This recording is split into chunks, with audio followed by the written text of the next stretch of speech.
জন্মদিনের সারপ্রাইজটা এইভাবে পাবো ভাবিনি। 1 ডিসেম্বর ছিল আমার 25তম বার্থডে।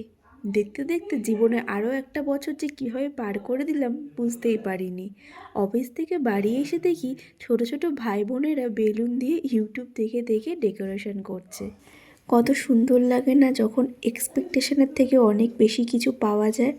হ্যাঁ, আমার কাছে এটাই অনেক কিছু। ছোট ভাই বোনেরা যে এত সুন্দর করে করেছে এটাই আমার কাছে অনেক। ওরা ওইদিকে সাজাচ্ছিল আর আমি এদিকে রেডি হয়ে নিয়েছিলাম। আমাকে কেমন লাগছে অবশ্যই কমেন্টে জানিও। আর আমি যে বার্থডেতে যে ব্ল্যাক কালারের ড্রেসটা পরেছি এটাও মা আমাকে জন্মদিনে গিফট করেছে, তো থ্যাংক ইউ। তারপরে আমি আর বোন একটু নিচে নিলাম। সত্যি আজকে আমার ভীষণ ভালো লাগছে। থ্যাংক ইউ সবাইকে।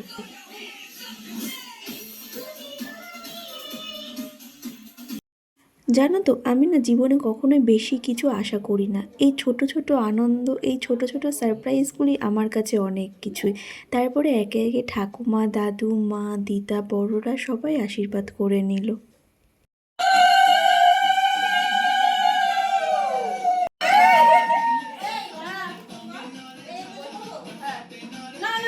সব থেকে মজার ব্যাপার কি জানো তো, আমার জন্মদিনের 2-3 দিন পরেই আমার দাদুর জন্মদিন। তাই দুজনে প্রতিবারই একসাথে কেক কেটে জন্মদিন সেলিব্রেশন করে নিই। তারপরে কি একটু ভাই বোনেরা মিলে একটু নাচানাচি করে নিলাম, একটু মজা করে নিলাম।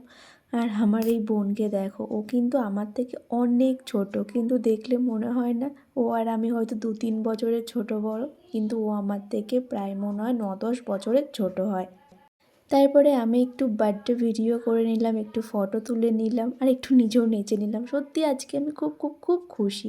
আর এখানে আমি সবার সাথে একটু ফটো তুলে নিলাম, দাদুদের সাথে, ভাই বোনেদের সাথে, দিদার সাথে, ঠাকুমার সাথে। শুধু বাবার সাথে ছবি তোলা হয়নি। তো যাই হোক, আমাকে বার্থডে লুকটাই কেমন লাগছে অবশ্যই কমেন্টে জানিও। আর রাতে ডিনারে ছিল পোলাও, মাটন, 5 রকম ভাজা, ভেজ ডাল, চাটনি, পায়েস, মিষ্টি সব আমার মা নিজের হাতে একাই করেছে। আর দেখো, বার্থডে সাইড এফেক্ট দেখো, সব কিছু শেষ হয়ে যাওয়ার পর রাতে আমাকে ঝাঁটা হাতে নিয়ে ঘর পরিষ্কার করতে হলো। ভেবেছিলাম সকালেই করব, কিন্তু সকালে উঠে আবার অফিস যেতে হবে, দেরি হয়ে যাবে, তার জন্য রাতেই একবারে পরিষ্কার করে নিলাম। কাগজ কুড়ানি। আমার থেকে বেশি মজা তো মনে হচ্ছে ওরাই পেয়েছে। তো যাই হোক, আজকের মতন এইটুকুই, টাটা।